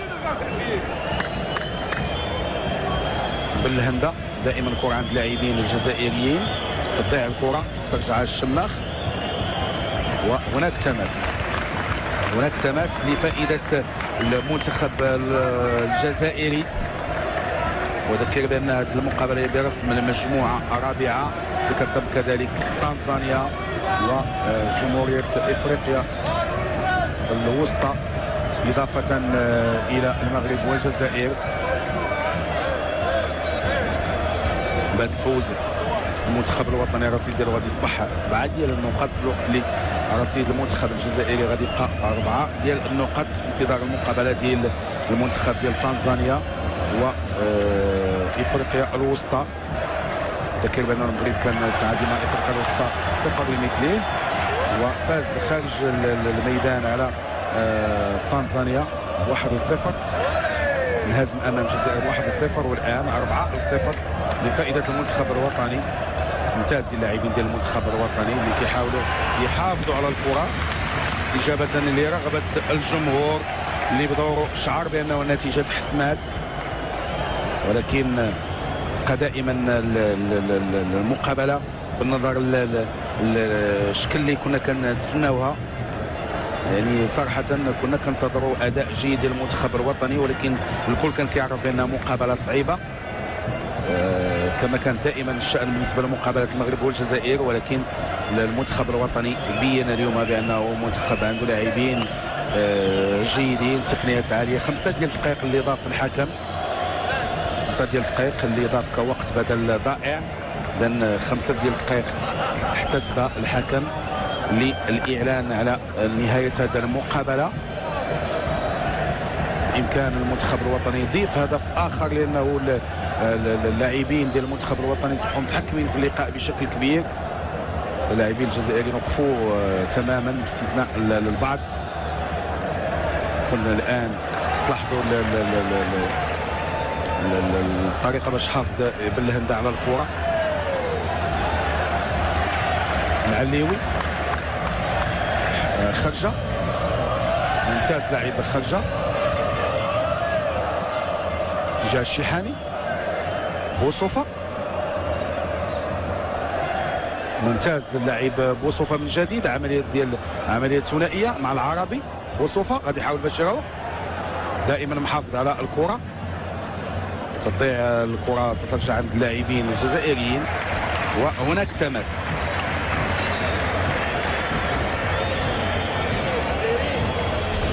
هناك تماس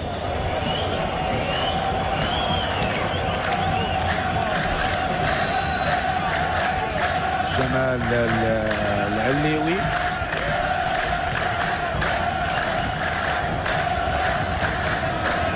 كرة دائما عند اللاعبين الجزائريين. كما قلت مفهومه في كرة القدم انه اللاعب بهذا الشكل انه اللاعبين الجزائريين تيحاولوا فقط انهم الحكم يعلن على نهايه المقابله. اللاعبين ديال المنتخب الوطني ما غامروش كثير، ولكن عندهم هذا خطا وخاص يكون انذار. خطا وخاص يكون هناك انذار، لانه تلاحظوا الخطا خاص يكون انذار، يعني يجب تطبيق القانون فعلا. لاحظوا الاعاده، يوسف عربي انطلاقه جيده، طريقه جميله. لاحظوا الان ما كاينش هناك حل لايقاف اللاعب العربي لانه كان تفوق عددي، كان ممكن تكون خطوره على مرمى الحارس رئيس مبولحي اللي الان تيتكلم مع اللاعبين ديال الدفاع، كيتشكل الحائط.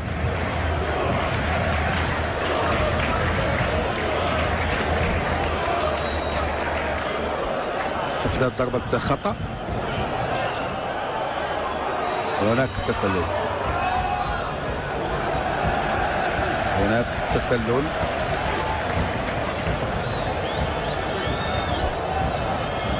بالفعل كاين هناك تسلل للاعب يوسف العربي.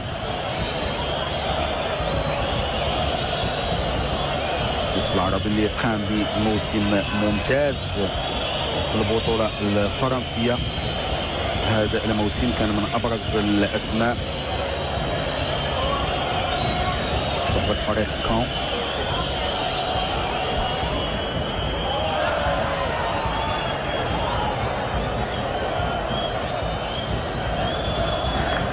استرجعوا الكرة لاعبي المنتخب الوطني والحكم يعلن عن الخطأ.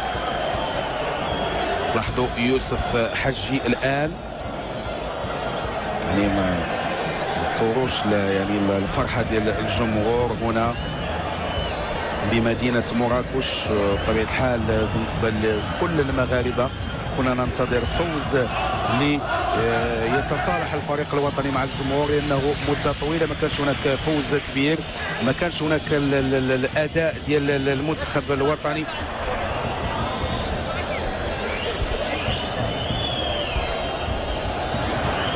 اذا الكره عند اللاعبين الجزائريين، تسديده قويه ولكن ترجع عند اللاعبين ديال المنتخب الوطني. يمكن استغلال هذه الحمله المضاده فيما تبقى من الوقت. هذه فرصه لفائده المنتخب الوطني. مبارك بوصفه مراوغه جميله ولكن مازال عنده الكره. بامكان مبارك بوصفه باش كان يلعب مع احد الزملاء، احتفظ كثير بالكره، تصبح حمله مضاده لفائده المنتخب الجزائري. هناك صعوبه في ايجاد لاعب في وضعيه جيده لتلقي الكره وتتنفذ. هناك تسلل. اذا ضربه خطا لفائده المنتخب الوطني. بطبيعه الحال تسلل ينفذ على شكل ضربه خطا. ما بقى الحكم الا يعلن على نهايه المقابله، وبالفعل الحكم يعلن عن نهايه المقابله بفوز المغرب ب4 أهداف مقابل لا شيء.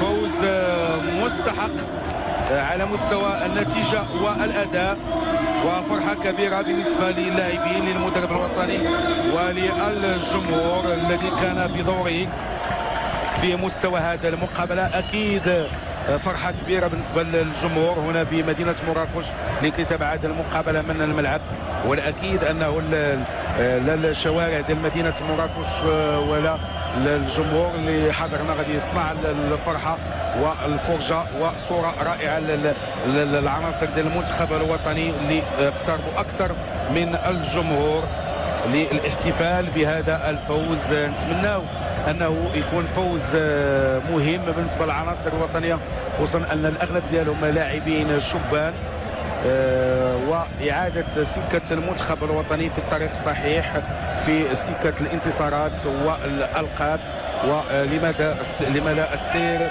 نحو البطولات المنافسات سواء القاريه او الدوليه. اذا مره اخرى هنيئا للمنتخب المغربي بهذا الانتصار الكبير، هنيئا للجمهور المغربي، وهنيئا للاعبين الجزائريين اللي بصراحه برغم الهزيمه القاسيه يستحقوا التهنئه، لانهم لعبوا مقابله عاديه، مقابله نظيفه، وكان الاداء ديالهم عادي، ما لجؤوش للخشونه وتمكنوا من اعطاء صوره جيده بالرغم من بعض الاشياء اللي ربما ما كانتش في مستوى هذه المقابله من طرف بعض الحركات، من طرف اشخاص يمكن نقول بانهم حاولوا ياثروا على المقابله، خصوصا جانب من الجمهور اللي رمى بالقنينات واغلبه وجل من الجمهور الجزائري. اذا مره اخرى اشكركم سيداتي وسادتي على حسن المتابعه. هنيئا للمنتخب الوطني بهذا الفوز. لكم تحيات بعثه التلفزه هنا بمدينه مراكش اللي سارت على النقل المباشر. الى اللقاء سيداتي وسادتي في مناسبه قادمه بحول الله، والى اللقاء.